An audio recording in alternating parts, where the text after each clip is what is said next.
શહેરમાં જ્યારે પાણી વધારે પ્રમાણમાં જ્યારે પાણી આવતું હોય ત્યારે અમારી જે સોલિડ વેસ્ટ મેનેજમેન્ટની જે શાખા દ્વારા ઢાંકણાને અમે લોકો ઓપન કરતા હોય, કારણ કે ઢાંકણું બંધ જ હોય, જારીવાળા ઢાંકણા હોય, અને જે કચરો રોડ ઉપર પ્લાસ્ટિક હોય, કાગળ હોય, કચરાના કારણે શું થાય કે એ પેક થઈ ગયું હોય ઢાંકણું, એટલે એને સાફ કરીને ક્યારેક વધુ પાણી હોય તો એ ઢાંકણું અમે લોકો ઓપન કરી નાખીએ.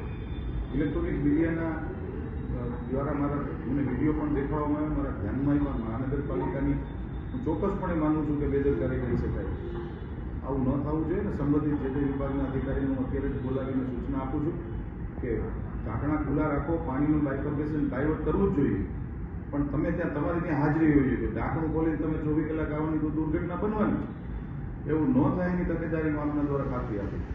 જમીનભાઈ, આમાં અધિકારીઓ વારંવાર આવી રીતે ઘોર બેદરકારી કરતા હોય છે, ત્યાં કોઈ પણ જગ્યાએ ચાલી જતા હોય છે કુંડીના, અને 5-5 દિવસ 6-6 દિવસના વાયડા વીતી જતા હોય છે, છતાં પણ ત્યાં કુંડીના ઢાંકણા બંધ નથી કરતા. કઈ રીતે જોઈએ? આમાં અધિકારીની કોઈ જવાબદારી ન થતી હોય, પણ જે કોન્ટ્રાક્ટ બેઝના જે માણસો કામ કરતા હોય છે, અધિકારીઓ ક્યારેય આ પ્રકારનું કૃત્ય ન જ કરવા જોઈએ અને ન પણ કરતા હોય.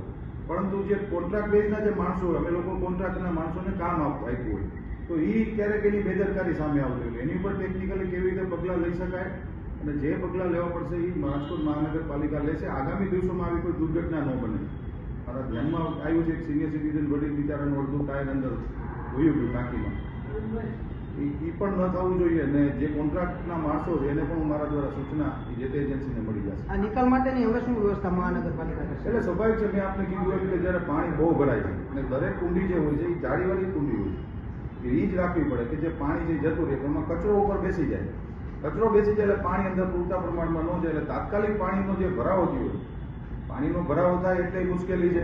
એટલે એ પાણીના વેણને અંદર ગટરમાં નાખવા માટે ઢાંકણું ખોલતા હોય, એ વેણ જતા 1-1.5-2 કલાક થાય, પણ ક્યારેક ગફલત રહી જતી હશે કે જેના કારણે એ સાંજ સુધી ઢાંકણું હોય અને પબ્લિકને ખબર ન હોય, સીધા બિચારા અંદર પડી જતા હોય. એ ભૂલ છે, ગંભીર બેદરકારી કહી શકાય.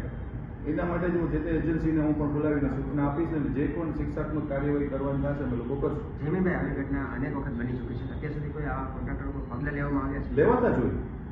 લેતા જોઈએ છીએ અમે લોકો, પગલાં લેતા જોઈએ છીએ, વારંવાર એ લોકોને કહેતા હોઈએ છીએ, અને એની ઉપર જે કાંઈ પણ કરવું પડે મેં જેમ કીધું અમે કરશું.